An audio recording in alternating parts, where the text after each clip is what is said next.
Hello guys, welcome back to my channel edutainment and मैं हूं स्मिता सिंह, आपके educator for code 55 human resource management and labour welfare and we are going to study unit 8 the trade unions act 1926। So हमने trade unions act को अच्छे से देखा है, like initial part जो हमने किया ट्रेड यूनियन का। So the trade unions act 1926 की बात की हमने फर्स्ट क्लास में, सेकेंड क्लास में हम अभी क्योंकि हमने 2-3 क्लासेस ली हैं ट्रेड यूनियन से ही। अब हम बात करेंगे the industrial employment standing orders act 1946 की, right. So let's talk about that. हम सेशन को आगे बढ़ाते हुए आज की स्लाइड पर चलेंगे जहां से हमें आज का सेशन स्टार्ट करना है। पहले तो देखेंगे कि पावर क्या है रजिस्ट्रार के, powers of registrar, right. So पहला है power to call for further particulars, section 7(1). So जो पावर ऑफ रजिस्ट्रार है, power to call for further particulars section 7(1) के अंदर आता है। इसके अंदर देखेंगे the registrar may call for further information for the purpose of satisfying himself that any application for registration of a trade union compels with the necessary formalities under section 5 and 6 of the act. The registrar may refuse to register the trade union until such information is supplied. So क्या कह रहे हैं कि power क्या होता है, क्या power होता है रजिस्ट्रार की का देखेंगे। द रजिस्ट्रार में call for the further information for the purpose of satisfying himself that any application for registration of trade union compels with necessary formalities under section 5 and 6 of the act. जो registrar होता है वो particular information को जानने के लिए and खुद को सेटिस्फाई करने के लिए वो application for registration of trade union compels with the necessary formalities under section 5 and 6 of the act. The registrar may refuse to register the trade unions until such information is supplied. मतलब जो registrar है वो मतलब refuse कर सकता है registration के लिए ऑफ ट्रेड यूनियन। मतलब ट्रेड यूनियन अगर रजिस्ट्रेशन करना चाहते हैं तो रजिस्ट्रार रिफ्यूज कर सकता है रजिस्ट्रेशन को। इन किस केस में, अगर उसको लगता है कि प्रॉपर इंफॉर्मेशन या फिर सेटिस्फैक्टरी इंफॉर्मेशन नहीं प्रोवाइड की जा रही है by the trade union. So registrar के पास वो पावर होता है कि वो जब तक इसको सेटिस्फाई नहीं होता है तब जब तक कि जो ट्रेड यूनियन है उनको सेटिस्फैक्टरी आंसर नहीं दे देते, सेटिस्फैक्टरी डॉक्यूमेंट्स नहीं प्रोवाइड कर देते या फिर रीजन नहीं बता देते, तब तक वो रजिस्ट्रेशन नहीं देते, रजिस्ट्रेशन नहीं करते हैं किसका, ट्रेड यूनियंस का। तो रजिस्ट्रार के पास ये पावर होता है कि पहले वो खुद को सेटिस्फाई करे, अगर वो सेटिस्फाई नहीं होता है उनके जवाब से, उनकी डॉक्यूमेंटेशन फॉर्मेलिटी से, जो भी फॉर्मेलिटीज करनी होती है ट्रेड यूनियन को टू बी रजिस्टर्ड, अगर वो करने में असफल रहते हैं या फिर वो सफिशियंट नहीं होते, सेटिस्फाई नहीं कर पाते रजिस्ट्रार को, तो उस केस में वो रजिस्ट्रेशन के लिए मना कर सकता है। कौन, registrar, right.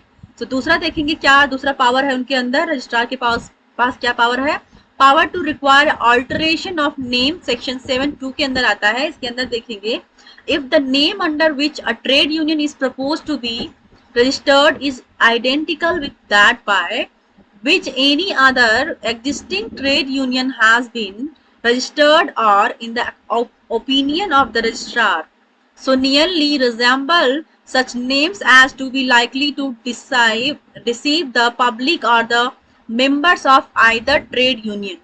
The registrar shall require the persons applying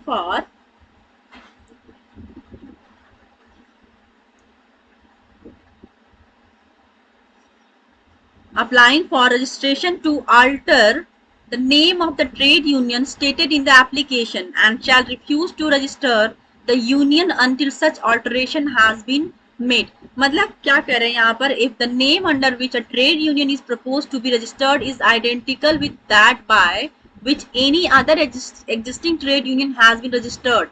मतलब क्या होता है कि पावर होता है रजिस्ट्रार के पास कि अगर उसको लगता है कि ऑलरेडी जो ट्रेड यूनियन है जो कि वो एप्लीकेशन डाल रहा है with the name of the जो नेम डाल रहा है वो नेम ऑलरेडी एग्जिस्ट है ट्रेड यूनियन के नाम से, trade union as a trade union वो ऑलरेडी नाम रजिस्टर्ड है, जो नाम प्रोवाइड कर रहा है trade union to be registered, अगर वो नेम ऑलरेडी एग्जिस्ट करता है एज अ ट्रेड यूनियन तो उस नेम को रिफ्यूज कर सकता है, उसको मना कर सकता है रजिस्ट्रार, और ये बोल करके कि आप दूसरा नाम लेकर के, क्योंकि ये नाम ऑलरेडी एग्जिस्ट है सिस्टम में, तो इस सेम नाम से आप रजिस्ट्रेशन नहीं कर सकते हैं एज अ ट्रेड यूनियन। तो उस केस में वो ऑल्टरेशन की बात करता है कि मतलब इसके बदले में कुछ और नाम आप दे सकते हैं. Or in the opinion of the registrar, so nearly resembles such names as to be likely to deceive the public or the members of either trade union.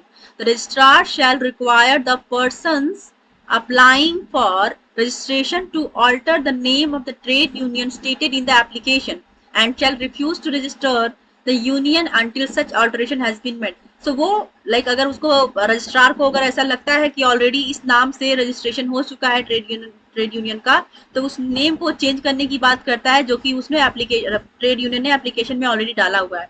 तो उस नेम का चेंज जब तक नहीं होता है, ऑल्टरेशन नहीं होता है, तब तक वो उस नेम को रजिस्टर नहीं करेगा, या फिर जो ट्रेड यूनियन आया रजिस्ट्रेशन के लिए उसका रजिस्ट्रेशन नहीं होगा until that name changed, right, क्योंकि वो ऑलरेडी एग्जिस्ट करता है. नेक्स्ट देखेंगे, नेक्स्ट टॉपिक क्या है अंदर पावर ऑफ रजिस्ट्रार के अंदर ही तीसरा है रजिस्ट्रेशन. रजिस्ट्रेशन क्या किसके अंदर आता है? रजिस्ट्रेशन आता है सेक्शन 8 के अंदर. The registrar on being satisfied that the trade union has complied with all the requirements of this act in regard to registration shall register the trade union by entering in a register to be maintained in such forms as may be prescribed. The particulars relating to the trade union contained in the statement accompanying the application for registration. So क्या कह रहे हैं registration section 8 के अंदर क्या बोल रहे हैं? The registrar on being satisfied the trade union has complied with all the requirements of this act in regard to registration shall register the trade union by entering a register to be maintained in such form as may be prescribed. The particulars relating to the trade union contained in the statement accompanying the application for the registration. So registration section 8 के अंदर आता है और उसके अंदर क्या क्या चीजें रजिस्ट्रार करता है. रजिस्ट्रार जो भी इंफॉर्मेशन पाता है ट्रेड यूनियन की तरफ से, ट्रेड यूनियन ने जो भी इंफॉर्मेशन डाली है, पुटअप की है एप्लीकेशन फॉर्म में, वो सारी चीजें रजिस्टर में भी मेंटेन करेगा कि ये चीजें हैं, ये इंफॉर्मेशन है और ये पर्टिकुलर्स हैं, राइट. सो जो सेम इंफॉर्मेशन है वो अपने रजिस्टर में भी मेंटेन करता है और रजिस्ट्रेशन के टाइम पे जो सारी चीजें हैं वो एज इट इज होती हैं, ठीक है. उसका रिकॉर्ड भी रखता है कौन? रजिस्ट्रार रखता है, right. So this is how registration is done. चौथा है सर्टिफिकेट ऑफ रजिस्ट्रेशन. रजिस्ट्रेशन के बाद उसका सर्टिफिकेट भी प्रोवाइड किया जाता है, that comes under section 9. The registrar on the registering a trade union under section 8 shall issue a certificate of registration in the prescribed form, which shall be conclusive evidence that the trade union has been duly registered under this act. So certification of certificate of registration के अंदर आता है कि जो भी जिस भी नाम से रजिस्ट्रेशन होता है ट्रेड यूनियन का, उसका सर्टिफिकेट प्रोवाइड किया जाता है कि इस नाम का ट्रेड यूनियन रजिस्टर हो चुका है और इसका ये सर्टिफिकेट है, राइट. सो सर्टिफिकेशन भी प्रोवाइड किया जाता है, दैट कम्स अंडर सेक्शन 9. सो इसमें मेन इंपॉर्टेंट क्या है कि आपको सेक्शंस याद रखने हैं कि रजिस्ट्रेशन का सेक्शन क्या है, सेक्शन 8 है. सर्टिफिकेट ऑफ रजिस्ट्रेशन क्या है, सेक्शन 9 है, right. Legal status of A registered trade union. तो रजिस्टर्ड ट्रेड यूनियन है, उसका लीगल स्टेटस क्या है देखेंगे. अ trade union enjoys the following privilege after registration. जो ट्रेड यूनियन है उसको क्या क्या प्रिविलेज मिलते हैं आफ्टर रजिस्ट्रेशन. पहला है it becomes a body corporate, section 13 के अंदर आता है. It becomes a body after registration. जो ट्रेड यूनियन है वो रिकॉग्नाइज यूनियन बन जाता है और वह एक तरह से बॉडी कॉर्पोरेट बन जाता है. दूसरा है it gets perpetual succession and common seal. तीसरा क्या फायदा होता है, क्या स्टेटस मिलता है ट्रेड यूनियन को, that is C it can acquire and hold both movable and immovable property. So वो मूवेबल एंड इमूवेबल प्रॉपर्टीज को भी होल्ड कर सकता है, कौन? Trade union. डी है it can enter into contracts with others. चौथा क्या, ई क्या है, it can sue and be sued in the registered name.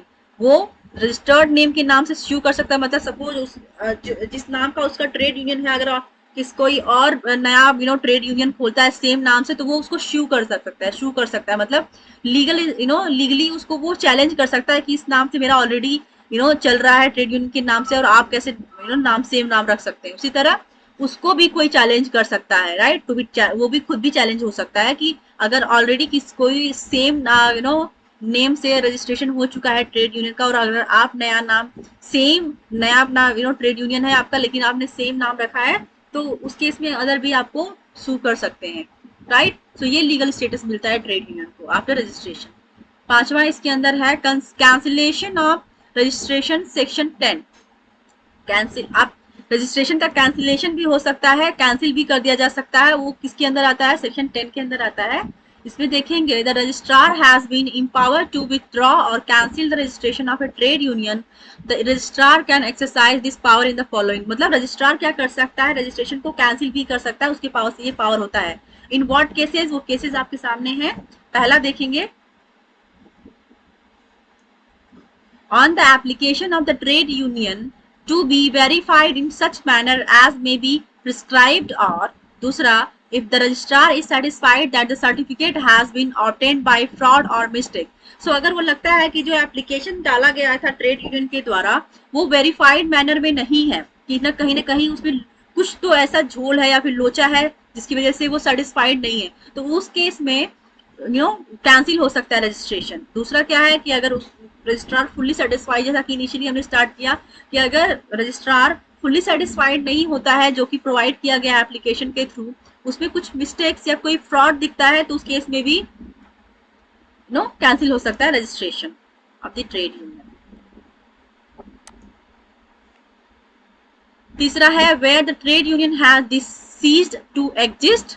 जहां पर जो ट्रेड यूनियन है उसको एग्जिस्ट करना, मतलब उसको है कि लाइक हैज सीज टू, मतलब उसको करना ही करना, एग्जिस्ट करना है, राइट, एक टाइम पीरियड के बाद एग्जिस्ट करना है, तो उस केस में भी उसका कैंसिलेशन हो सकता है।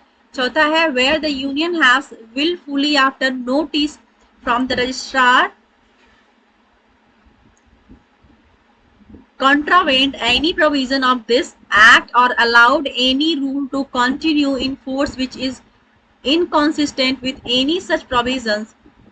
पांचवा है where the union has rescinded any rule providing for any matter provision for which is required to be made by section 6, right। so appeal section 11 के अंदर आता है। अपील के अंदर देखेंगे क्या होता है, any person aggrieved by any refusal of the registrar or trade registrar to register a trade union or by the withdrawal or cancellation of a certificate of registration may within such period as may be prescribed appeal। so appeal कर सकते हैं। Appeal सबसे पहले जानेंगे कि appeal किसके अंदर आता है। अपील आता है सेक्शन 11 के अंदर। any person aggrieved by any refusal of the registrars, मतलब कोई भी person as a trade union अगर वो रिफ्यूज कर दिया जाता है by the registrar for registration और बाय द विथड्रॉवल और cancellation of a certificate of registration में विद इन सच पीरियड। तो इस केस में सपोज रजिस्ट्रार ने आपके रजिस्ट्रेशन को कैंसिल कर दिया या फिर उसने रिफ्यूज कर दिया रजिस्ट्रेशन करने के लिए, राइट। तो उस केस में क्या होता है कि रजिस्ट्रेशन के लिए अगर आपको मना कर दिया जाता है और आप as a trade union appeal कर सकते हैं। सेक्शन 11 के अंदर आप अपील कर सकते हैं कि मेरे मैंने अपील को मैंने एप्लीकेशन डाला था रजिस्ट्रेशन के लिए, सो वो रजिस्ट्रेशन क्यों हुआ, तो आप भी चैलेंज कर सकते हैं रजिस्ट्रार को, राइट। आपके पास लेकिन वो आपके पास सर्कमस्टांसेस दिया गया है यहाँ पर कि क्या क्या होना चाहिए, किन किन केसेस में आप कर सकते हैं।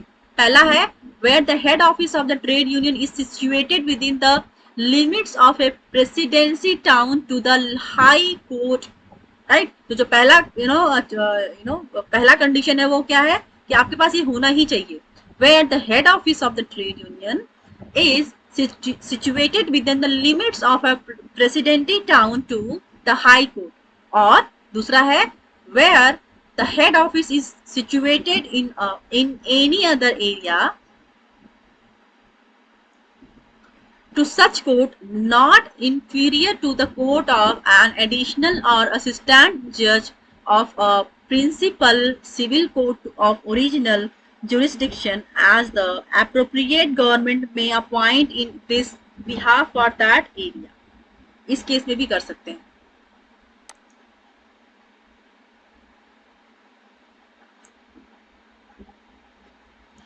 इसमें देखेंगे आगे the appeal court may dismiss the appeal or order the registrar to register the union and to issue a certificate of registration or set aside the order of withdrawal or cancellation of the certificate as the case may be. In the event of the dismissal of an appeal by any court appointed under this section, the person aggrieved has a right of appeal to high court. Right so क्या है कि पहले appellate court क्या करेगा, वो dismiss the appeal और order to the registrar to register the union and to issue a certificate of registration और set aside the order of withdrawal. मतलब क्या करता है, जो अपीलेट कोर्ट है वो आपको इसके बाद क्या होगा कि सपोज अगर रजिस्ट्रार ने आपको मना कर दिया कि आपका रजिस्ट्रेशन नहीं हो सकता है, आप ट्रेड यूनियन है, आपको मना कर दिया गया, तो आप कोर्ट में मतलब अपील कर सकते हैं अपीलेट कोर्ट में जाकर के. तो अपीलेट कोर्ट क्या कर सकता है, या तो आपकी सारी चीजों को, डॉक्यूमेंट्स को, आपके जितने भी प्रोविजंस हैं उन सबको देखते हुए अगर आपको बोलता है कि ठीक है नहीं आप रजिस्ट्रेशन कर सकते हैं, तो वो ऑर्डर कर सकता है रजिस्ट्रार को कि आप उनको सर्टिफिकेशन दीजिए, उनका रजिस्ट्रेशन करिए, उनको सर्टिफिकेशन प्रोवाइड कीजिए. या फिर अगर लगता है कि नहीं इसने अपील गलत की है, इसको नहीं दी जानी चाहिए ये सारी फैसिलिटीज, उसका रजिस्ट्रेशन नहीं होना चाहिए, तो उस केस में भी वो रजिस्ट्रार को बताता है कि इसका रजिस्ट्रेशन नहीं होगा किसी भी केस में. राइट, तो वो उसके पास पावर होता है. अगर अपीलेट कोर्ट में जाने के बाद भी अगर जो पर्सन है जो कि ट्रेड यूनियन के रजिस्ट्रेशन के लिए उसने अपीलेट कोर्ट में अपना अर्जी दिया है, अगर वो वहां से अगेन डिसअपॉइंट होता है तो वो फिर हाई कोर्ट में जा सकता है, अपील कर सकता है अपने रजिस्ट्रेशन के लिए. राइट, रजिस्टर्ड ऑफिस सेक्शन 13 के अंदर आता है, ये हम देखेंगे नेक्स्ट सेशन में. तब तक के लिए आप जो भी मैंने करवाया है अब तक उनका रिवीजन करिए. जैसा कि आपको पता है कि एग्जाम की डेट्स अनाउंस हो चुकी हैं, आपको पता होना चाहिए कि एग्जाम्स में आपके पास ज्यादा टाइम नहीं है, आपके पास सिर्फ 1 महीना बचा है अपनी स्टडीज को कंप्लीट करने के लिए. 1 महीना भी नहीं है, जिनका एग्जाम अभी 8 जुलाई से स्टार्ट हो रहा है उनके लिए तो बिल्कुल ही शॉकिंग न्यूज है, उनके पास बिल्कुल भी टाइम नहीं है जिनका एग्जाम 8 जुलाई से ही स्टार्ट हो रहा है.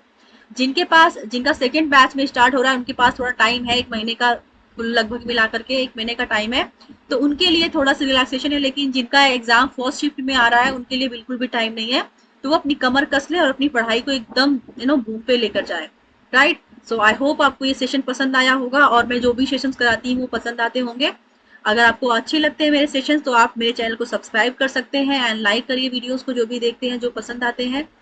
साथ ही साथ आप शेयर किया करिए ताकि ज़्यादा से ज़्यादा लोगों तक मेरे सेशंस पहुंच पाएँ और वो देख सकें, अवेल कर पाएँ, क्योंकि ये totally free of cost classes होती हैं, फ्री क्लासेस होती हैं. तो इनका अगर अवेल करते हैं वो पर्सनस, वो स्टूडेंट जो कि कोई coaching classes, offline coaching classes नहीं लेते हैं, उनके लिए बेनिफिट दे सकता है, बेनिफिशियल हो सकता है.